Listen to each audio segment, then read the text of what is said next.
Have you ever wondered why a continent as diverse and rich as Africa came to be ruled by European powers? Or why the ancient civilizations of Asia and the Americas fell under European control?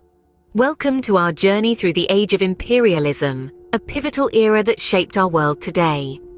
Our story begins in the late 15th century, when European nations started to look beyond their borders. Motivated by a blend of economic, political, and social factors, they sought to expand their influence across the globe.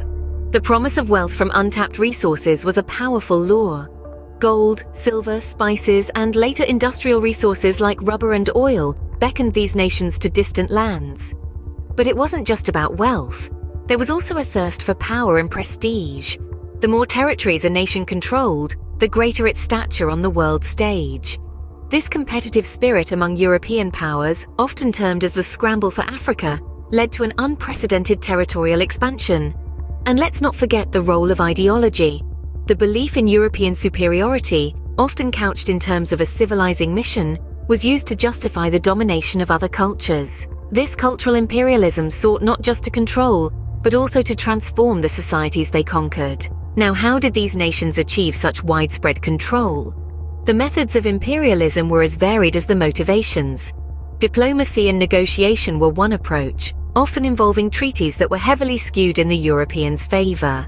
In many cases, local rulers were coerced into signing agreements they didn't fully understand. More often than not, though, the method was military conquest. Advancements in technology gave European armies an edge.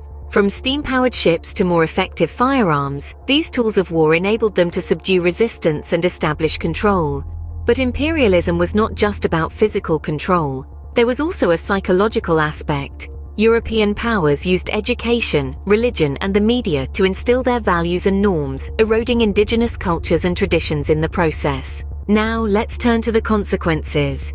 The impact of European imperialism was profound and far-reaching. On one hand, it brought about economic growth and technological advancement. Infrastructure like roads, railways, and ports were built, which in some cases accelerated the modernization of the colonized regions.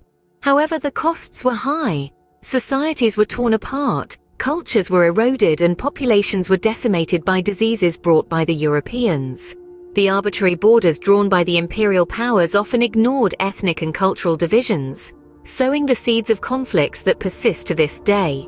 In conclusion, the Age of Imperialism was a complex period marked by a mix of motivations, methods, and consequences. It was driven by the pursuit of wealth, power, and cultural dominance, achieved through treaties, military conquest, and cultural assimilation. While it spurred economic and technological progress, it also left a legacy of social upheaval and conflict. As we reflect on this era, we are reminded of the profound impact of historical forces on the shape of our world today. And that wraps up our journey through the Age of Imperialism.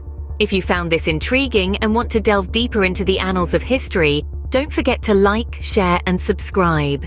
Stay curious, keep learning, and until next time, keep exploring the pages of history.